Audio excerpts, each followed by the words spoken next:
Haley. So, I ended the last one pretty quick because I wanted to see what the phone call was. But, what were you saying about the witches being people? Yeah, so I said something about the witches being people. So, like, the witches, like, what the fuck? The witches correspond to certain people. So, like, seems like Battler and Ronave kind of get along very well. But, So this is Goldsmith. Weird. Sorcerer's name. And so, I guess Maria, the witch Maria, would correspond to Maria. That just makes the most sense. And then maybe Ange corresponds to Battler. And Ronave maybe... I don't know. It seems that there's, like, they kind of, like, represent different people. Or they might represent different people. Okay, let's you read this. I read this narrator voice? Yeah, you read this in your narrator voice. The clinic that Nanjo had opened and later passed on to his son still existed on Nijima. This aged doctor was Nanjo's son, but the atmosphere about him was very different. Whoa. Oh, we have a tip. We have a new tip again. New tip. Yeah. Whoa. Nanjo Masayuki, Nanjo's son, inherited the Nanjo clinic. Unlike Nanjo, he seems to be a more sobered, indifferent person. After the rampage surrounding Rokkanjima, he grew to completely despise the press, and he never spoke again of what happened around that time. He once had a daughter afflicted with an incurable disease, but unfortunately she wasn't able to live out her natural lifespan. Okay, so... you should do his voice. I should do his voice? Yeah, you should do his voice. What kind of voice would a guy like this? Do you know how to do a Jewish voice? Yeah, I'm truly sorry to say that. Yeah, after you... Oh, that sounds pretty racist. I know that's not a Jewish voice. This is my goblin voice, because I don't know how to do a Jewish voice. So I'm going to do a goblin voice. Kind of looks like a goblin. I'm truly sorry to say this after you have come all this way, but I have nothing in particular to tell you. Nanjo's son said that indifferently. After the accident on the island was taken up by the broadcast in the most indiscreet manner, even my father, who was Mr. Urashima's doctor and friend, was focused upon by many with a wholly regrettable interest. All of it was without proof, and they even managed to defile all of my father's precious achievements. I still feel a great deal of resentment because of that. I think that's understandable. The same thing happened to me. I had to put up with it constantly since I was 6. True. My apologies. The doctor finally remembered that Ange was also a victim who had been exposed to the same curious eyes as he had been. In that case, you can probably understand why I don't want to have anything to do with that incident. That was an unfortunate accident. The only ones who want to make a fuss about it being a crime are those irresponsible TV shows and magazines. I am more than fed up with their attitude. Nanjo had been bathed with attention for being one of Ushirumi Kinzo's few friends. Because of that, there was probably an aggressive and persistent rush among the witch hunters and the press to use Nanjo's son as well. His name is also Nanjo. Yeah, to use Nanjo's son as well, a surviving relative, as a source of information. The doctor went on and on, criticizing the press indignantly. I really understand how you feel. For a person like me who is observed even in her personal life and whose privacy, likeness, and even human rights have been violated, it's really easy to pick up on the anger of someone in your position. And for that very reason, I want to know, more than anything else, what in the world happened in the incident that so thoroughly ruined my life. So I came here. I'm a related party just like you, not a magazine columnist or an interviewer. Please do not get the wrong idea. I didn't come to do this for fun. Quit looking down on me. If we're gonna argue over whose life was most screwed up by that incident, you're no match for me. Ange spoke sharply. The doctor, who hadn't imagined that he would be talked back to in such a forceful manner, couldn't help but fall silent. From Ange's perspective, the doctor really was whining over nothing. She really didn't want to be looked down upon. It was about time to let him understand how many days have passed for her before arriving on this island. The doctor realized that he'd said something wrong and remained silent for a while, looking uncomfortable. I know it's probably painful to remember what happened at that time, but if there's anything you do know, please tell me no matter what it is. Of course, I'll keep quiet about it. I visited here today to bring some resolution to my life. I'm 18. That incident took away 12 years of my life, and it'll probably keep on taking. Since that day when I was 6 years old, I've remained shut away in darkness. Are you saying that despite that, I still don't have a right way to know? No, how rude of me. It seems that since all the others who came here were ill-natured folk, I instinctively put on my guard.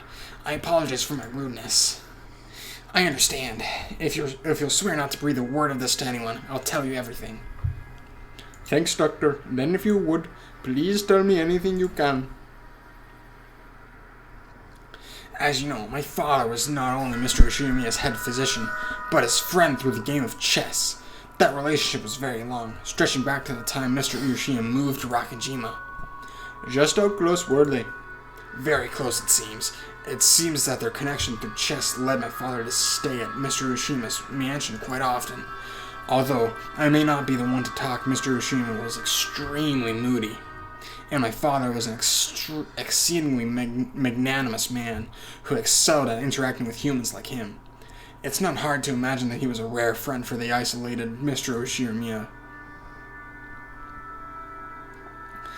That day was the day of the family conference. At the Yoshimiya family conference, the inheritance and how it would be distributed were rigorously discussed, making it almost like a financial conference, which means Dr. Nanja must have gained a trust so great that he was asked to attend even that, right? This is you. No. What? Oh, right. Whoops, my bad. My father was a simple doctor, so I cannot imagine that he was in a position to advise on the distribution of wealth for a massively rich family like the Ushimiya family. He was most likely called there to assist with Mr. Ushima's health, because it was not its best time. What? Because it was not at its best at the time.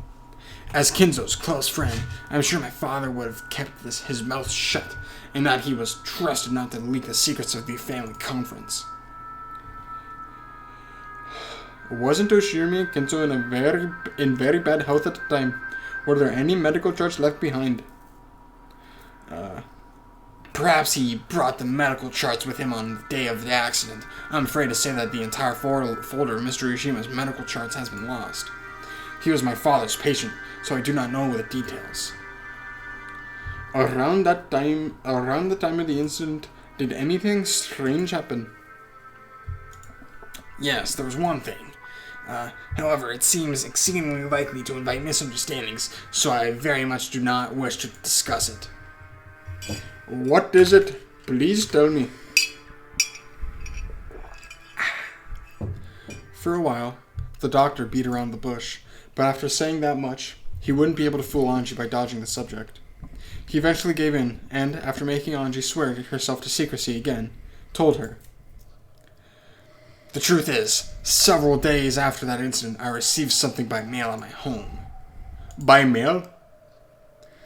It was very curious. The sender was made out to me, but I had no memory of it. Someone had faked my name and sent it. The destination was Ribbon Island in Hokkaido. Excluding the Northern Territories, it is, at the same time, it is at the northmost tip of Japan. The recipient was apparently a resident of Reborn Island, but the name was my father's. However, it seemed that there was a problem with the destination address, so it was stamped as address home, unknown, and returned to the sender, me. It was truly a strange tale. Nandra's son's name was written as the sender. However, he said that he hadn't mailed the letter. This is narrator voice? Yeah, narrator. Alright, however, he said that he hadn't mailed the letter. In short, that meant someone had faked his name and sent it. The destination was Nanjo Teramusa on Hokkaido's Ribbon Island. but the lot number written on it didn't exist. So the local post office had been unable to deliver it and instead sent it back to the sender, Nanjo's son. What was inside? I do ask you keep silent about this. It is extremely troublesome to me as well. And even so, I cannot throw it away. Ow. The doctor stood up and faced a bookshelf. There was a packed group of dictionaries that could only have been ornamental, meant to make it very clear that the owner was an intellectual. When he pulled several volumes out from there, a large brown envelope peeked out from behind them. He took that out and tossed it onto the desk. It had been carefully sealed with cellophane tape, and its faded color and dryness made it clear that it had been sealed 12 years ago. I ask most solemnly for your silence on this matter. Being so persistent that it was annoying, the doctor removed the seal with a paper knife. Then, when he tilted the envelope, an already open mail envelope spilled out. The envelope had a weight to it, hinting that there was something other than a letter inside. The recipient was certainly Nanjo Teramusa. Just seeing that was a huge shock. Following that incident, Nanjo's corpse had not been found, and he had eventually been treated as dead after going missing under extraordinary circumstances. And despite that, this letter addressed to Ange and Hokido existed. One could almost take this as a sign that he had faked his own death and escaped to Hokido. Was Dr. Nanjo really in Hokido? Or else, was there another person with the same... Oh shit. Was there another person with the same first and last names in Hokido? If my father had somehow escaped from the accident and lived on in Hokido, that would have made us of his family very happy, regardless of the circumstances. I also thought of the possibility at first. However, the envelope's destination address does not exist. In short, this envelope was a mail that had no way of reaching him. Is there a possibility that the sender miswrote the correct address?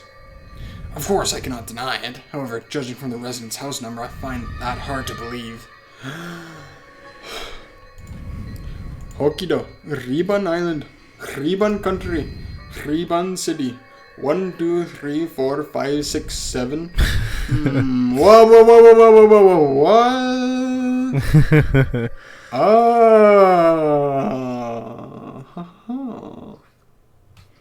Okay. I'll look into that later. 1, 2, 3, 4, 5, 6, 7. Well, whatever the fuck she... Well, I want to know what she counted. I guess she just counted these, like the... It's the address that the letter was addressed to. Oh. Whoops. Alright, well, I'll look into this later. Up until Riban City, it's fine. Up until Riban City, it's fine. But I just couldn't wipe away that feeling that the sequential number after it, 1, 2, 3, 4, 5, 6, 7, was a little... What the fuck? It skipped it. Was a little insincere. It felt like a fake number that some kid had made up. They probably wrote a nonsense number that clearly didn't exist. I think it's natural to assume that from the beginning this envelope was sent to a non-existent residence which it had no chance of being delivered. If the destination address doesn't exist, mail is generally returned to the sender. But even in the case of an incomplete address, the local post office will often courteously, and to the best of its ability, research to find whether the sender's intended destination exists. When they still can't find it, the mail is sometimes returned after an investigation of several days. It seems that the same thing that happened with the envelope and the stamp was postmarked on October 3rd. It was postmarked on Nijima. Nijima was a long way away from Riban Island. On top of that, the destination was also nonsensical. It had taken more than a week for the mail to be returned. In other words, there was probably a high chance that having the envelope returned to the sender after an unfixed amount of time had been the goal from the very beginning. Why do something like that? Even before asking what it was that had been sent, this envelope was already wrapped in mystery.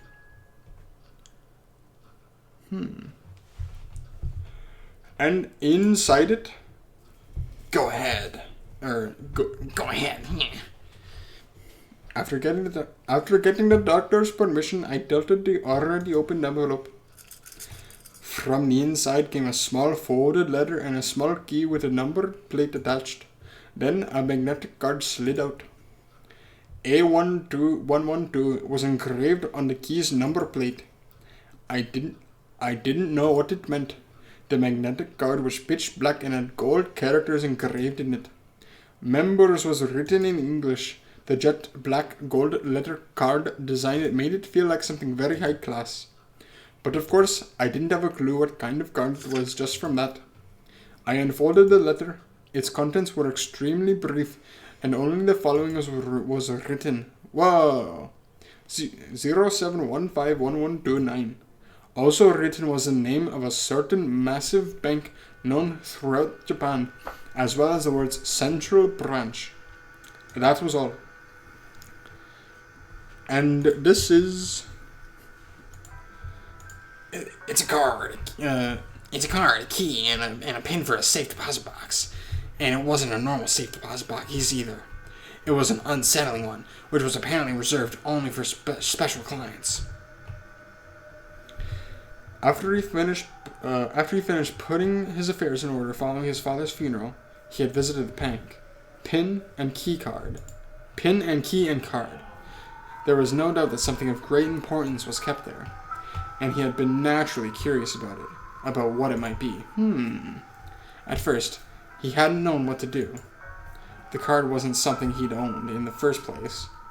When he mustered up his courage and showed the card to a bank clerk, he was then switched to a clerk of clearly high status, and was guided to a large vault on the 4th basement. The security on the way there was strict. The doctor had himself stored valuable items such as real estate transcripts in safe deposit boxes before. But this was something on a whole different level.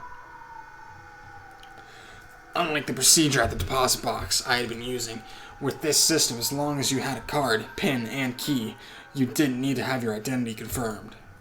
But anyway, I was frightened at how imposing that secure vault was, and I wondered what kind of shady objects might await me that had to be stored in a place like this.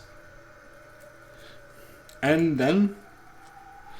When I passed the card through the reader, I was asked to input the PIN, and after that 8-digit number was input and authenticated, I was permitted access to the vault. My fucking throat is hurting. Drink some water. I do have Wilder. It was an incredible scene.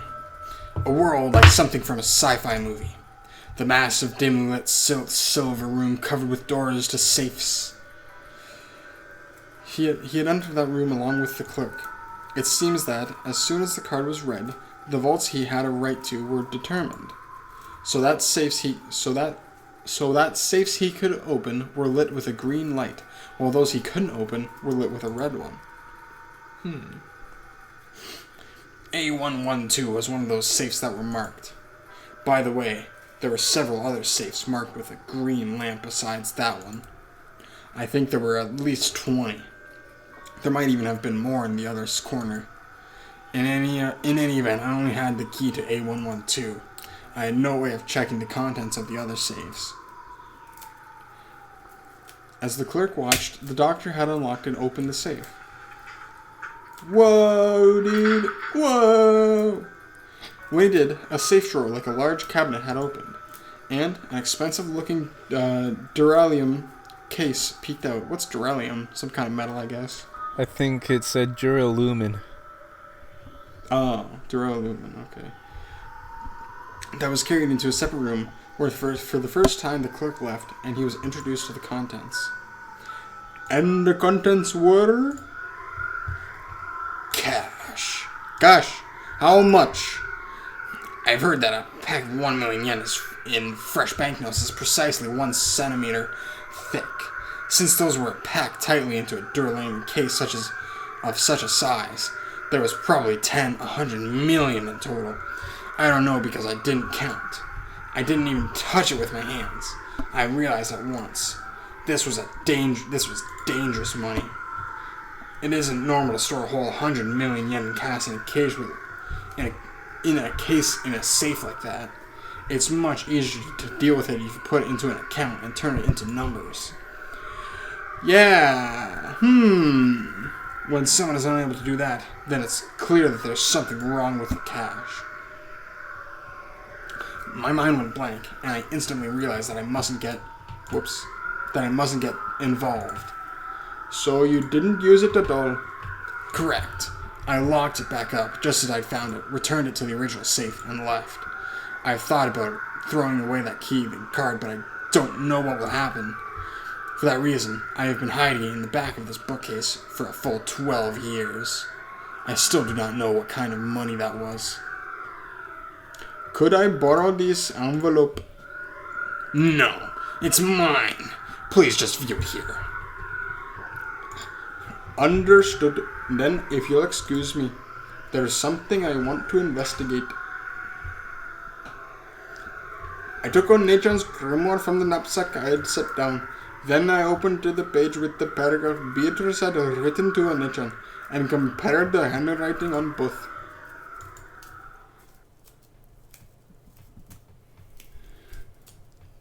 There was no mistake about the characteristic handwriting. The one who had sent us 100 million yen in cash was Beatrice herself. But what is it? Something's bugging me. What is it? What could it be? What could be bugging her? Whoa, dude! Who's gonna voice this guy? You should. Let me think about it. Yeah, drink some water. Yeah, my fucking throat. Yeah, dude! I'm pretty sure I got something like that in the mail. Hey, man, where'd you put that? The same envelope and contents had been sent to Kumasawa's son, who had once lived with her. Oh, I'm gonna read the tip. Okay, cool. Kumasawa's son works called Kumasawa Sabakiji. Works at the Nijima fishing harbor. He must have gotten his carefree, big-hearted personality from Kumasawa. Many of Kumasawa's sons are fishermen, so they are often away from land for their work. This one happens to work at the harbor, so it was only coincidence that I managed to get in touch with him. Kumasawa loved to talk, so I did hope he might have heard her let something slip, but... Okay. But he had been very busy in the days since, and he seemed to have forgotten about it while running around all over the place. However, its strange contents had apparently stayed in his memory, and he remembered as soon as Ange mentioned it to him. After a bit of a wait, his thin-lipped wife found the envelope, complaining that he always forgot where he put things right away. Another letter. The modus operandi for the sender and recipient was the same as Nanjo's son's. The sender was made out to be Kumasawa-san, and the recipient was Kumasawa Chiyo. And the destination address was in the Okinawa Prefecture. Yayama Country, Yonaguni City, 1, 2, 3, 4, 5, 6, 7. Yonaguni Island was at the westernmost tip of Japan, and the lot name was the exact same sequential number that had apparently been chosen without much care. Now it was certain. This envelope was definitely sent with the goal of having it be returned to the sender. Its contents were exactly the same. A letter with a pin and the bank's main branch written on it, a magnetic card, a key with an attached number plate. The inscription on the number plate was A113, the number right after the one on the key that had been sent to Nanjo. Most likely, inside the vault was the same kind of duralumin case, packed with 100 million yen in cash. Well, maybe not. Oh wait, actually maybe, yeah, because maybe he reimburses their children. I get the feeling my dead mother sent it to me from beyond the grave. Don't really get what's inside, and it's creepy, so I just left it alone all this time, and I totally forgot about it until today. So you know what this is, girl? Could it be that the same kind of thing came to your place? Fuck off, man. What is it, Ange? Oh, is it a headache? A headache? sorry, my head hurts. I've got it, I know. What do you mean, you know? You don't mean sorry. this envelope came to your place too, Ange?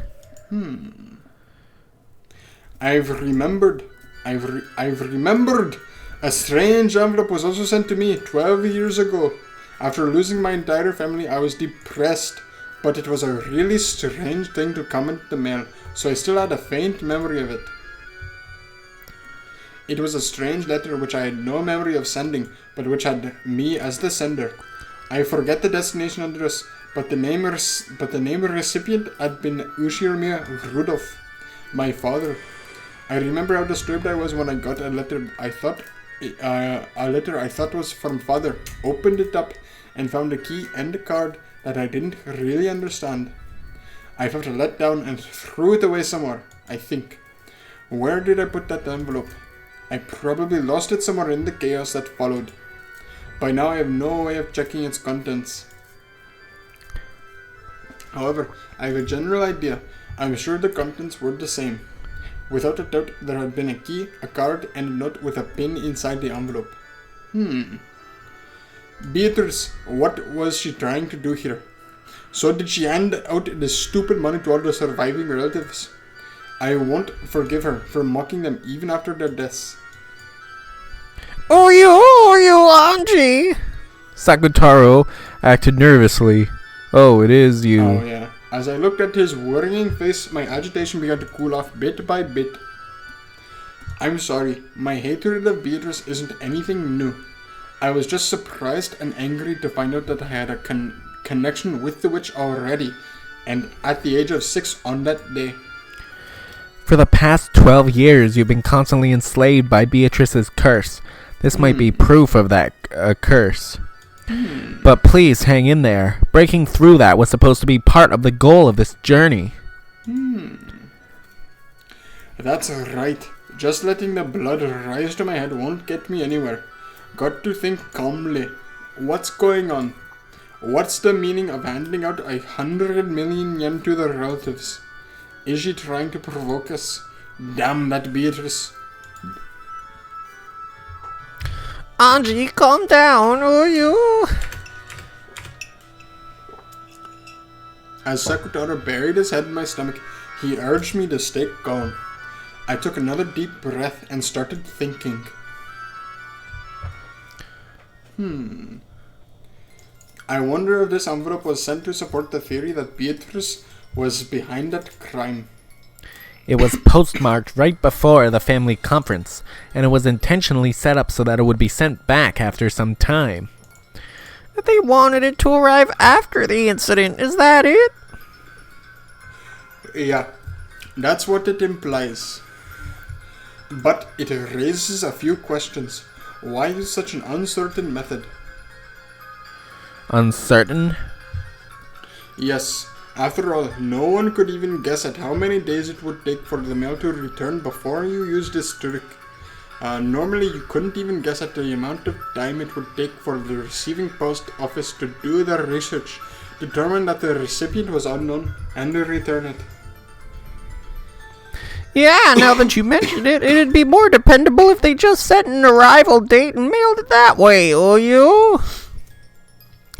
Maybe, but still, if they mailed it the day before, then no matter how quickly it returned, it would probably arrive Monday or later. I wonder if they wanted to make it seem like a letter from the dead. A letter from the dead, you say? You're right. It surprised me and it made me feel bad. Someday mail with my dead family's name was written on the outside in large letters, was thrown into the mailbox with an ominous label attached. However, it doesn't really make sense to me. I would have mailed it to arrive on a specified day. I just can't understand why someone would allow the uncertainty of it arriving on a day other than the one they imagined. It's risk. Kinzo's magic is risk. Or you, but it really does sound like Beato to me. Huh? You know about Beato? Well, I only talked with her a little. Still, I can pretty much accept that Beato would do something like this. Can't you imagine that happening too, Mammon? Beato likes pranks like this, right? Yeah, that might be true.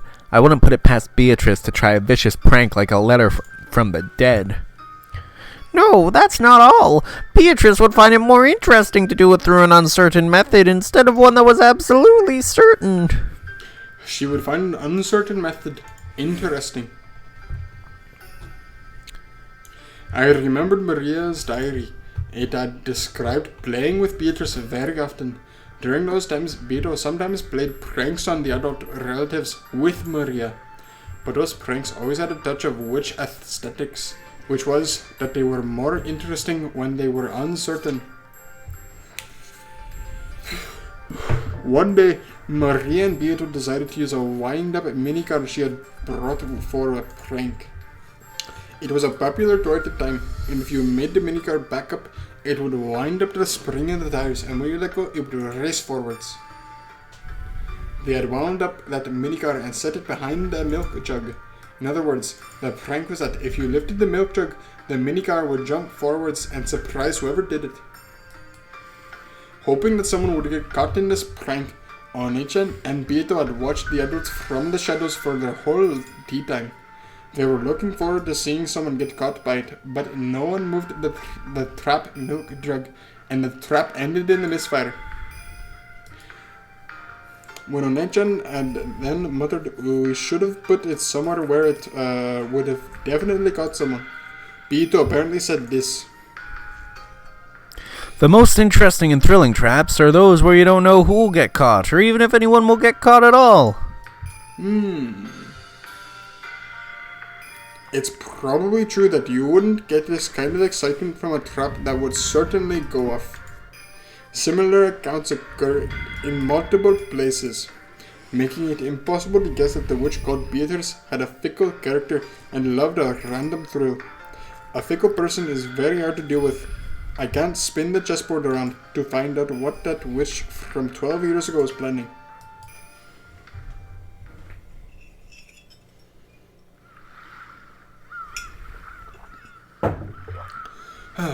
As Ange examined these, her gaze darted from place to place. Oh wait, whoops. Then she suddenly showed interest in the wall. There several framed pictures were hung. Many of them were commemorative photos from when the relatives of the Kumasawa family gathered or went somewhere to play, and Kumasawa was in several. And she still wore a smile that made it so you could almost hear her light-hearted ho-ho-ho laugh. It's part of my distant memory, but I definitely remember that she was this sort of cheerful old lady. Did you notice anything different about Kumasawa in the days leading up to the incident? Nope. She looked the same as ever. The family conference put her on edge, so she was always grumbling about how tough it was. What's this? Among the several frames, there was one that had something other than a picture of people in it. It was a picture of an enlarged relief of a door from a Western-style house or something. You couldn't see any interesting subjects in particular, which actually bugged me a bit, as I wondered why anyone had gone to all the trouble of taking it.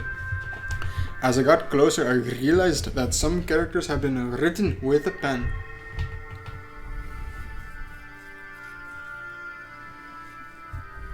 Oh, right. Oh yeah, that's the photo I got when Murr's belongings were distributed. I think it probably has something to do with that legend of the gold thing. Or the witch's epitaph, you mean? It was whispered that it pointed out the fuck. Give me a second. It was whispered that it pointed out the location of the hidden 10 tons of gold. So, Kumasawa tried to solve it too. But this isn't the epitaph. It's the first time I've seen it. There was an arch above the western style door, and that's where the relief was. English words were engraved there, and that seemed to be what the picture was focused on. The pen writing appeared to be translation into Japanese. This door is opened only at a probability of a quadrillion to 1. You will be blessed only at a probability of a quadrillion to 1. I don't recognize it. Nothing like this ever showed up in the epitaph or Onechan's diary. In Mud's belongings, there was quite a few photos and notes that looked like her trying to solve the riddle of the epitaph. Mother was actually surprisingly fond of that kind of thing. Mommy. And there was that room where that 10 tons of gold bars were hidden elsewhere. It's no surprise that she got absorbed by it. In both Maria's diary and her grimoire, there was a description of the witch's epitaph. This guy's a mama's boy, by the way. It had talked about how it was a ceremony to open the door to the Golden Land, Beatrice's resurrection ceremony, Beatrice's succession ceremony. On and on. Maybe the most interesting one was the last part about it being a succession ceremony. According to Beatrice, if you were able to solve the witch's epitaph, you would receive not only the 10 tons of gold and the Ushirimiya family inheritance, but her own magical power and name, as well as the title of Gold Witch. Whoa! That'd be epic. Among the Ushirimiya family household at the time, the witch's epitaph was thought of as a difficult quiz, which the family head Kinzo had arranged for to choose his successor. But with the Marie Sorcier interruption, the questioner was Beatrice herself, and she had posed the question in part to choose her successor. There were slight discrepancies in the details of the two interpretations. Either way, its ominous contents brought to mind a bloody serial murder. And both of the message bottles drew a tale of a crime following that pattern. If I could solve the witch's epitaph now, 12 years later, I wonder if I could expose some plot made back then. I tried to solve it many times myself, but I never did have a clue what it meant. It seems that many witch hunters tried as well. I also found theories like the La Plata theory and the Noir theory in certain books. However, neither of these theories were conclusive.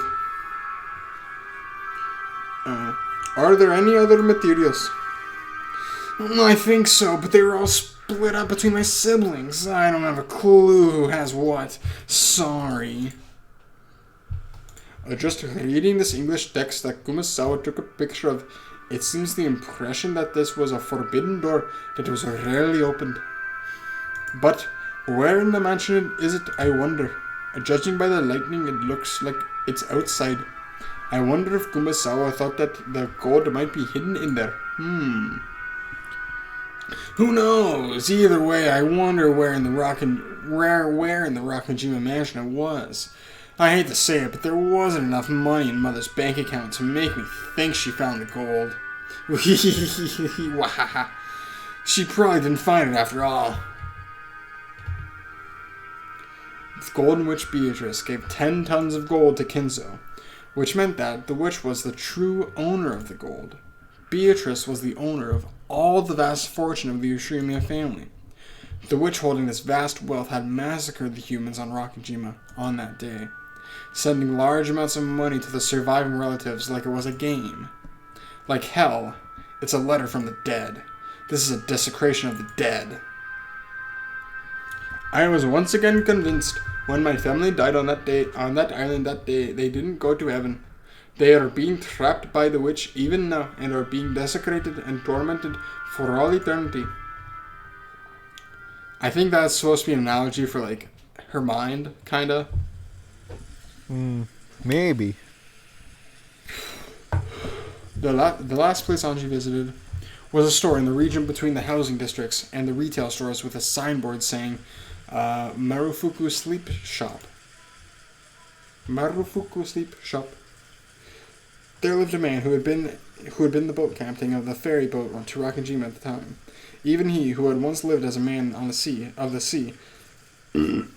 had retired after contracting a serious illness, and was now taken care of at the house of his son and his son's wife. Well, there's a tip. Tip? Wow. I'll read the tip. Okay. The tip says, Captain Kawabata, an old man who used to be a captain of a high-speed boat that went to and from Rokujima. At least among those still alive, he's certainly the person most familiar with matters concerning Rokujima. The media hoped he might have learned details of the situation inside the Ushirimiya family from various discussions with servants going to and from the island.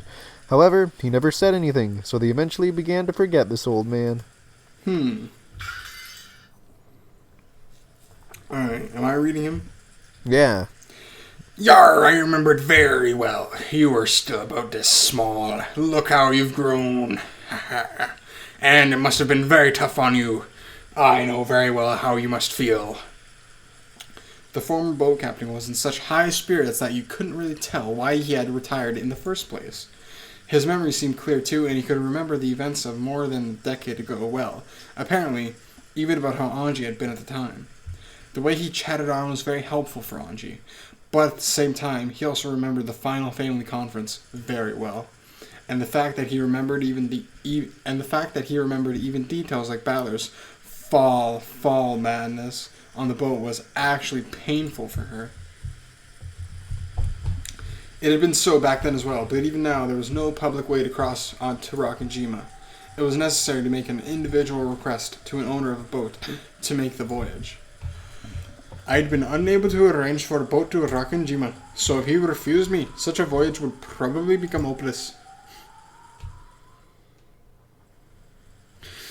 Yar, I getcha. It won't be easy for you to find a boat eager to go to the island. Yar, but by now there are even some who call it by its old name, Akujikushimishimiya, instead of Rakajima. It's understandable why the sailors around here would turn down your request. Yar. From the start, fishermen had feared Rakajima as an island of misfortune, and because of that incident 12 years ago, this fear had reached a peak. They respect the sea, feared it, and revered it. There were almost no sailors who would try to take a boat to the cursed island. Because of that, most of the witch hunters were unable to cross over to Rakajima, and were limited to taking a trip around the island. Ironically, this had caused the sense of mystery surrounding Rakajima to increase even more, which had resulted in the propagation of the bizarre witch stories they loved so much. Would you take me in your boat? Yar, yep, they're supposed to give it back to me just for tomorrow, though it seems its engine has been pretty bad mood lately. I'll knock it into shape. The former boat captain promised that tomorrow he would go back to his previous job and take his boat out to Rakajima. Now my method of transport to Rakajima is ensured. This is probably all I can do on Nijima. All that's left is, tomorrow, on Rakajima, I'll reach the final destination of a journey that stretches back 12 years. Isn't that great? This way it looks like you'll be able to go to the island. It sure does. I'd heard that it would be hard to find a boat, so the boat captain's helpfulness really saved me. Although it might not be the same as it was for you, Ange, I'm sure the incident 12 years ago has been a thorn for the boat captain as well, one that he still hasn't been able to pull out. Even the boat captain wasn't able to sort out his feelings this whole time. Aw, That's guy. probably true. If that guy had taken his boat out on October 5 as promised, there's a chance that he could have saved a lot of people. If he hadn't been hesitant to go out just because of a little wind. Oh, you shouldn't say things like that. I'm sure that's pained the boat captain constantly until today. Apparently, they truly had been right in the middle of a typhoon on October 5th. According to the boat captain, he had known for certain that they'd be trapped by the typhoon if they headed to Rakajima on October 4th. But the family had been very persistent about the date of their conference, which had been determined beforehand. It was only natural. All of the relatives had been very busy at the time, and they came to the family conference only after arranging their schedules beforehand. It was probably a situation where they couldn't easily push it back to the next week just because a typhoon was approaching. It wasn't the boat captain's fault, but perhaps you could say that he wasn't so irresponsible that he could place the blame wholly on the typhoon.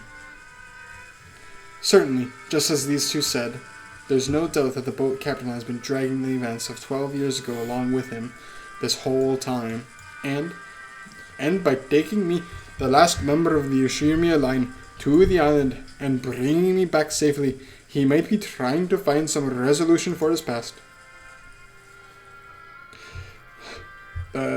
Yar, the boat is supposed to return just after noon. I'll guide you to Rakajima after that, so we should arrive before evening. Yar, it's an island without electricity or lights. You won't be able to stay long. Will you be satisfied with a landing that short? There's nothing that would make me more satisfied by staying longer. I'm grateful just to have you take me there. Yar, yep, don't mention it. If I hadn't prepared with my boat, I'd be able to guide you to the island as much as you liked, without being stingy. It's not like I have a goal of doing something in particular on Rockinjima, so I'll be there during the evening. The evening, which straddles the two different worlds of day and night, seemed almost like a borderline between this world and the next. Oh, it's like dream world versus like real world, kinda. Yeah. Or possibly 1998 and 1986, and it felt like the most fitting time to visit Rockinjima. It's not like I have anything in particular to do there. Just staying there for a few hours should be enough for me to find some closure. At that time, there was a small knock on the paper sliding door, and Amakusa stuck his head in, tapping his watch. I nodded back and told him about how I had succeeded in reserving a boat for tomorrow. That's great. It's about time for us to go. We'll be counting on you tomorrow, Captain. Yar, sure, leave it to me. I've heard all about what you guys gone through. I also watched talk shows at the time and was disgusted by the people who stirred up that incident just for fun. Yar, I'll help out any way I can. Thank you very much. Then, we'll see you at noon tomorrow. Here, the fare for the boat. Ange took a wrapped wad of 10,000 yen bills from her pocket. The boat captain should have noticed this, its thickness as well, but he paid it absolutely no interest and shook his head. Yar, I'm grateful to you. This is a sign from the heavens. I've been given a final chance to take you to Rockinjima and bring you back safely. Now I'll finally be able to finish the final job Kinzo entrusted me with. So I'm grateful to you. I got more than enough money from Kinzo back then. I can't accept yours. Yar. Thank you very much.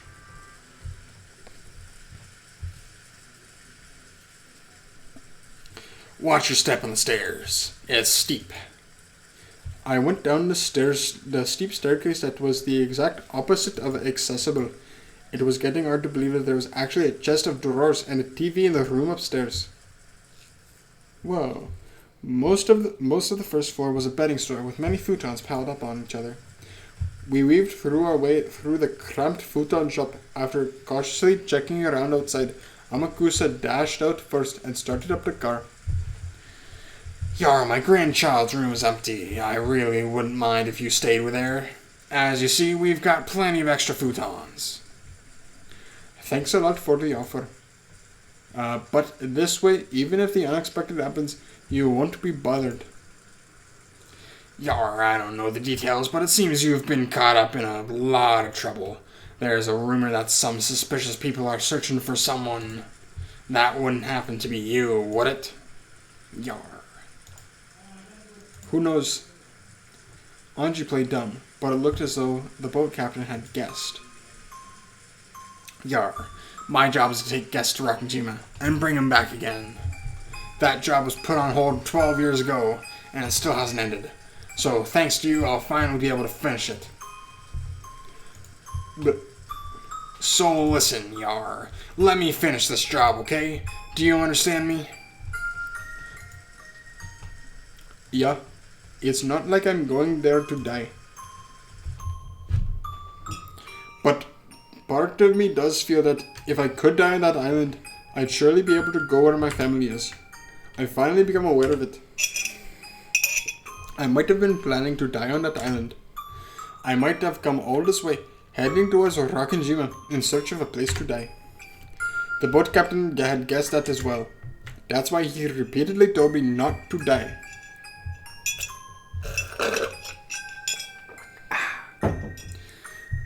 Yeah, I won't die. I promise.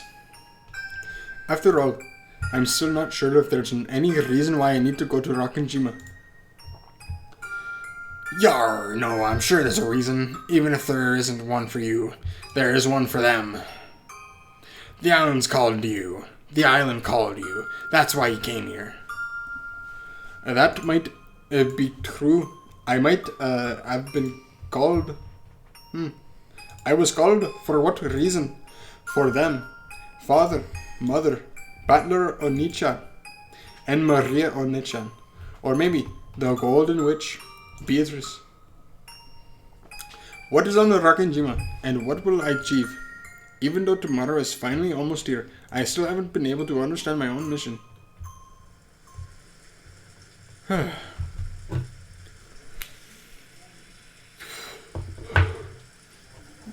There was the sound of a car stopping in front of the store, and a short honk could be heard. Then I'll see you tomorrow, if you'll excuse me. Yep. Get out of here. Winding between the stacks of futons in the cramped store, I was able to go outside. Then my feet stopped. What is it? What is that? That? What? What are you talking about? Trembling all over, I pointed at it, but no matter how much the boat captain squinted, he noticed absolutely nothing in the direction that should have surprised me. That must mean... Ange's insane! Oh no! Why? Who are you? Ange, what does it mean? What's going on here? I don't have a clue either. There's no way something that ridiculous is this magic a miracle? Yes, this is probably fate. Now, I understand. This was my mission. Are you? I don't have a clue what... Shaking, I pointed into the thin darkness inside the store and froze up. What is it? You see something there, don't you? I don't see anything. What is it you see? Thank you, Captain. Everything was fate. Even me visiting this place was fate. This is the mission and the purpose that I'm going to Rakanjima for. Ange, what is it? Is something wrong? I don't have a clue either. This girl just froze up while pointing into the darkness. Ange, are you okay? What can you see? Can't you two see it? It's that right there. Can't you see it? All I can see is a normal display case. There's no one there, right? Who are you, Ange? I don't know what's going on. Is this a dream? Magic? What is it? Ange? Sakutara lifted his face towards Ange. From his eyes slid a single tear. Ange? I understand, One-chan. And Beatrice. Who are you? This is magic, isn't it? Oh, she cry. Why you cry, little bitch? Huh, little pussy ass bitch? Fucking don't cry. But what did she see? Well, she saw... She didn't see... I don't think she saw anything. I think, she just now understands Beatrice and Marie. Fuck my voice, it hurts. Oh. Like, she just understands now. It's like she can see patterns and modes of behavior. It's like she sees archetypes. Kind of like what happened to me when I during my psychosis. So. Because like then I could like try and understand. Because then I could like understand people kind of. At least better than how I could before.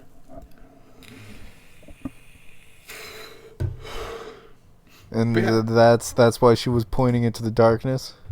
Yeah, because you can't fucking, like, because there's a story, yeah? The story is, the thing you want to know is in the place you least want to look. That's Jungian psychoanalysis in a nutshell. So she saw something scary, I presume. And that scary thing is understanding. Hmm. But I don't Well, know exactly what she saw. Oh, is that the end? Yeah, that's the end of this one. Okay. Well, goodbye, everybody. Goodbye.